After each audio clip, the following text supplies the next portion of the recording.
ಹರಿ ಓಂ. ಹಾಸ್ಯ ಜೀವನದ ಅವಿಭಾಜ್ಯ ಅಂಗವಾಗಿರಬೇಕು. ಹಾಸ್ಯ ಇದ್ರೇ ಜೀವನ ಮಜಾ ಇರುತ್ತೆ.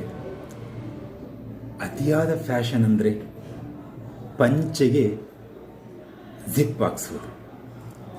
ಅತಿಯಾದ ಸೋಮಾರಿತನ ಅಂದರೆ ಬೆಳಗ್ಗೆ ವಾಕಿಂಗ್ ಹೋಗುವಾಗ ಡ್ರಾಪ್ ಕೇಳೋದು. ಅತಿಯಾದ ದಡ್ಡತನ ಅಂದರೆ ಖಾಲಿ ಪೇಪರ್ನ ಜಿರಾಕ್ಸ್ ಮಾಡಿಸೋದು.